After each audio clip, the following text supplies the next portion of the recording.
हम सब अपने क्लासमेट्स को टीज़ करते हैं और किया भी होगा, लेकिन क्या आपको पता है कि इसी टीजिंग की वजह से जापान में एक लड़की की मौत हो जाती है। So hello guys, welcome to my channel. I am Sejal और आज हम बात करते हैं एक 12 साल की बच्ची सातोमी मताराई के मर्डर के बारे में।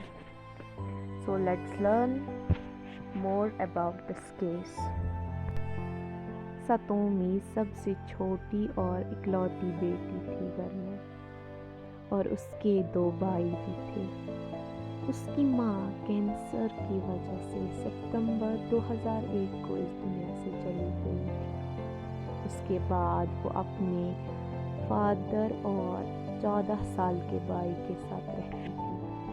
उसका दूसरा भाई जो कि 20 साल का था, जो यूनिवर्सिटी में पढ़ने की वजह से उनके साथ नहीं रह सकता। सातोमी, उसका भाई और उसका बाप सेबो, जो कि जापान की सिटी है, वहाँ शिफ्ट हुए क्योंकि उसके बाप की जॉब लगी थी वहाँ। और फिर सातोमी ने ओक्योबो एलिमेंट्री स्कूल ज्वाइन किया अप्रैल 2002 में। जून 1, 2004 को टीचर स्कूल के एम्प्टी क्लासरूम में जाती है तो वहाँ एक लाइफलेस बॉडी देखती है जो कि 12 साल की सातोमी की थी, जो खून से पूरी लथपथ पड़ी थी। उसकी हाथों पर कट्स थे और उसका गला किसी चीज़ से काटा गया था और वही ज़मीन पर उसको मरने के लिए छोड़ा गया था। और वही दूसरी तरफ नत्सुमी क्लासरूम में आती है जिसके कपड़े खून से भरे पड़े थे।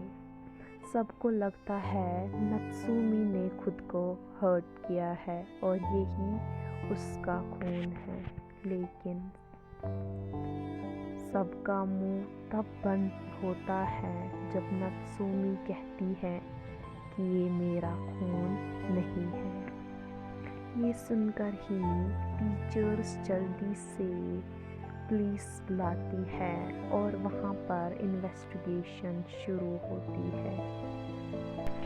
नत्सुमी ने वहीं पर कन्फेस किया कि सातोमी का खून उसी ने किया।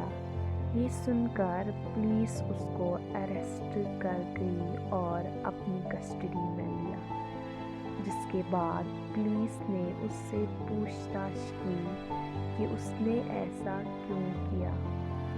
नत्सुमी कुछ नहीं बोल रही थी और वो पूरी रात पुलिस की कस्टडी में थी। वो ना तो सोई और ना ही कुछ खाया और वो पूरी रात रो रही थी। वो बार बार इनसे माफ़ी मांग रही थी। आखिरकार सुबह नत्सुमी ने ब्रेड और जूस पिया। उसके बाद जब नत्सुमी से इस खून की वजह पूछी गई तो नत्सुमी ने बोला कि ये मुझे मोटी मोटी कहती थी।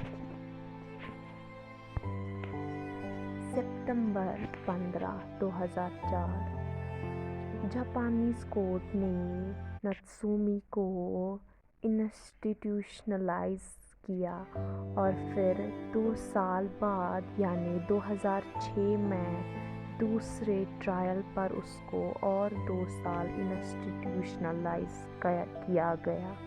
फिर 2008 में नत्सुमी को छोड़ा गया